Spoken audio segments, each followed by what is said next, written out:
Hello అండి. అందరికీ నమస్కారం. ఈరోజు మళ్ళీ ఒక మంచి కథతో మీ ముందుకొచ్చేసాను.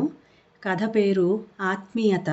ఈ కథను రచించిన వారు జీఎన్వి సత్యనారాయణ గారు. ఇంకా కథ మొదలుపెట్టేస్తున్నానండి. అమ్మా, అన్నీ సర్దేసుకున్నావు కదా? నీ స్కాట్లాండ్ ప్రయాణం వచ్చే సోమవారమే. ఇంకా 6 రోజులే ఉంది. సంజన ఫోను. సర్దుకుంటున్నాను. అన్నీ చూసుకో. నువ్వు ఏమేం తెస్తున్నది నాకు చెప్పు. ఎందుకంటే కొన్నిటిని ఫ్లైట్లో తేనివ్వరు.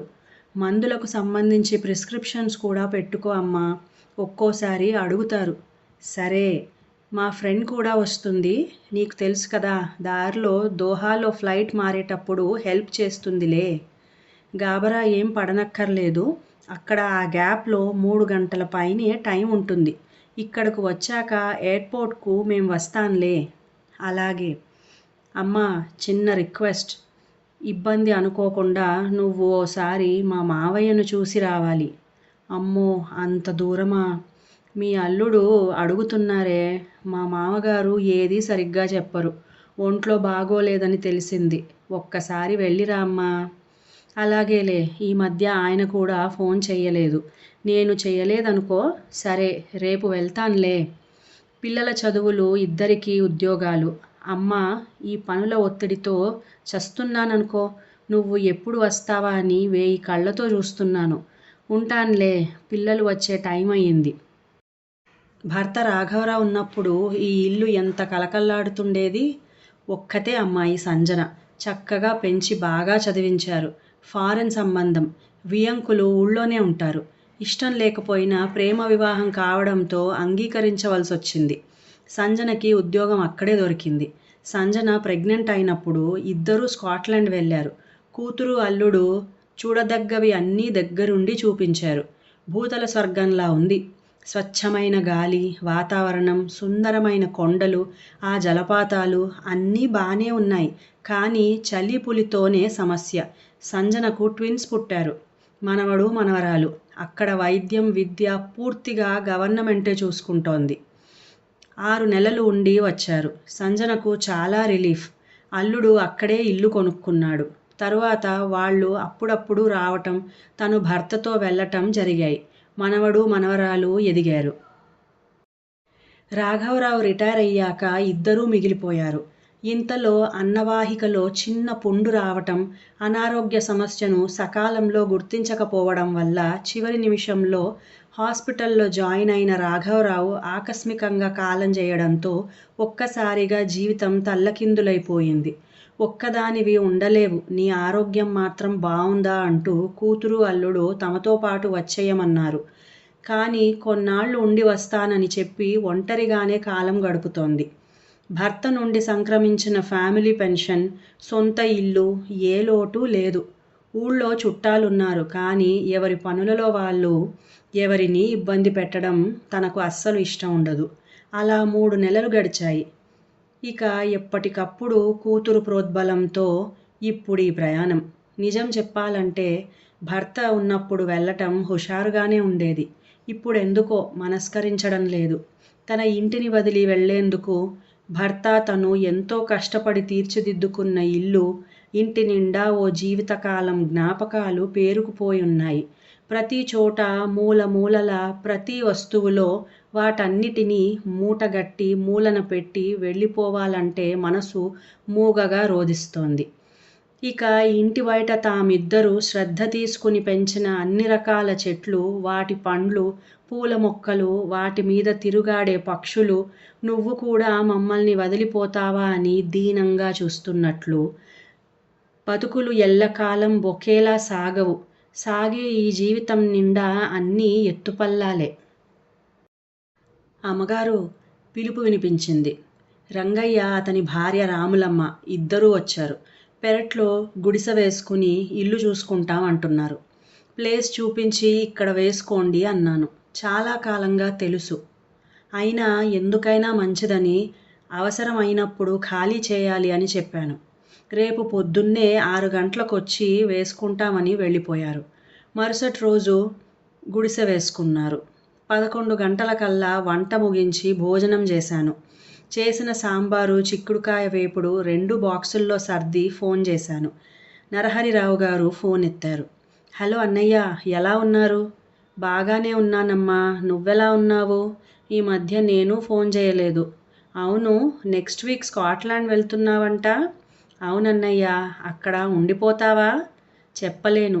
జాగ్రత్త, సరేనమ్మా ఉండేదా? అన్నయ్య, మీ లొకేషన్ పెట్టండి, ఇప్పుడు ఓసారి మీ దగ్గరకు వద్దామని. అయ్యో, నీకెందుకమ్మా శ్రమ?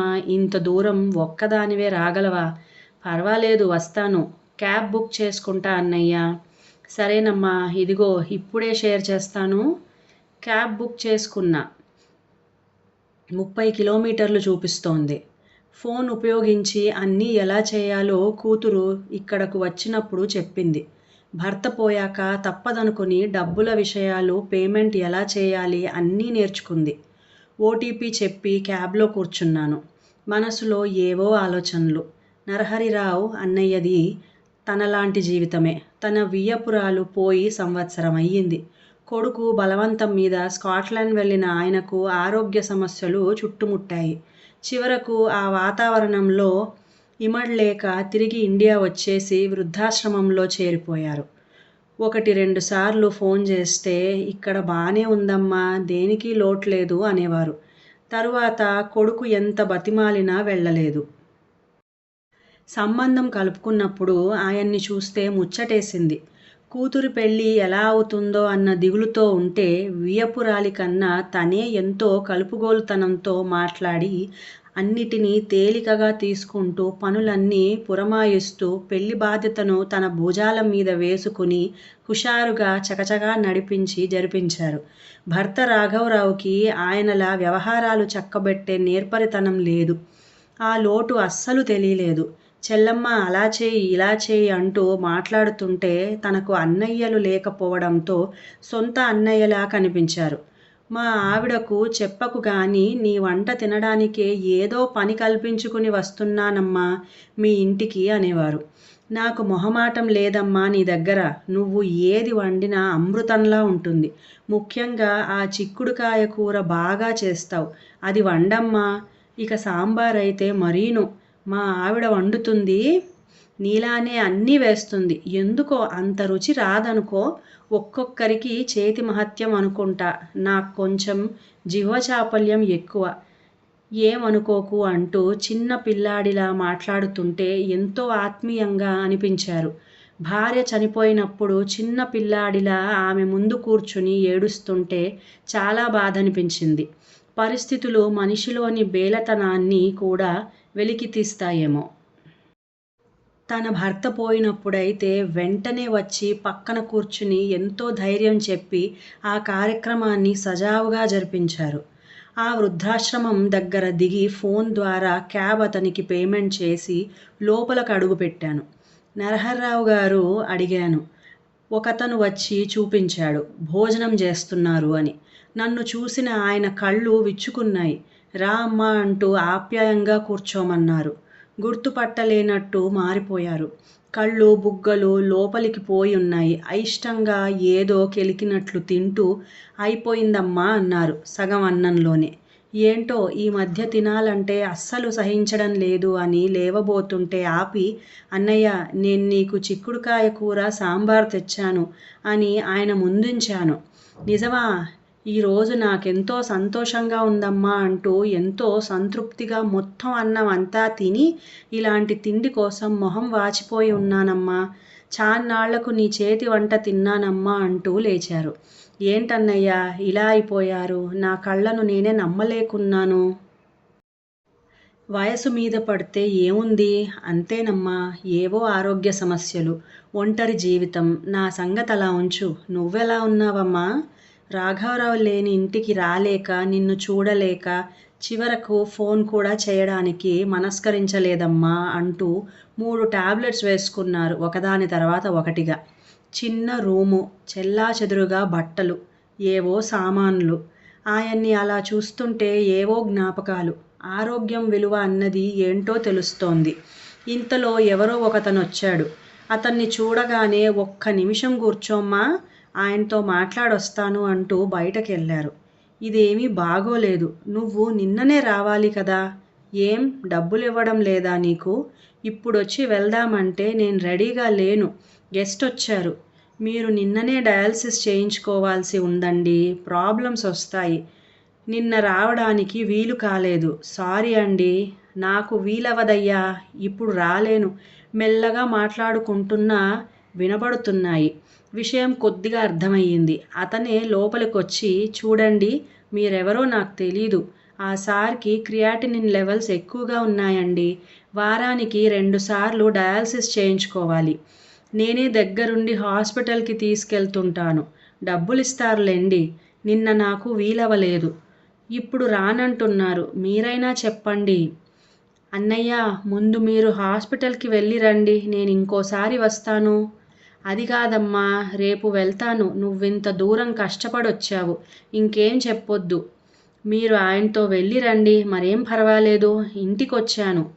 మనసంతా అదోలా ఉంది. ఒక నిర్ణయానికి వచ్చాను. ఇంకో బెడ్రూమ్లో సామానంతా తీసి మంచం, దుప్పటి అన్నీ సర్దాను. అవసరం అనుకున్నవన్నీ అమర్చాను. ఇంటికి కొద్ది దూరంలోనే పెద్ద హాస్పిటల్ ఉంది. ఫోన్ చేసి డయాలసిస్ గురించి కనుక్కున్నాను. రంగయ్యకు విషయం అంతా చెప్పి, ఇక నుంచి నీ అవసరం ఉంటుంది అని చెప్పాను. సంజనకు ఫోన్ చేశాను. నేను స్కాట్లాండ్ రావడం లేదే. అదేంటమ్మా, టికెట్స్ బుకింగ్ అన్ని ఏర్పాట్లు జరిగాక ఇప్పుడేంటి ఇలా?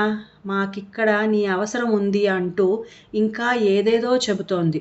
ఇక్కడ కూడా ఒకరికి నా అవసరం ఉంది, స్థిరంగా చెప్పాను. ఇంకా కథ సమాప్తం. ఈ కథ మీకు నచ్చినట్లయితే ప్లీజ్ లైక్ చేయండి, షేర్ చేయండి, మంచి కామెంట్ కూడా పెట్టండి. అలాగే నా సంగీతం ఛానల్ సాగరిక సంగీత మండలి ఛానల్ని కూడా సబ్స్క్రైబ్ చేసుకొని మంచి భక్తిరసమైన పాటల్ని వినండి. ఇంకా సెలవు.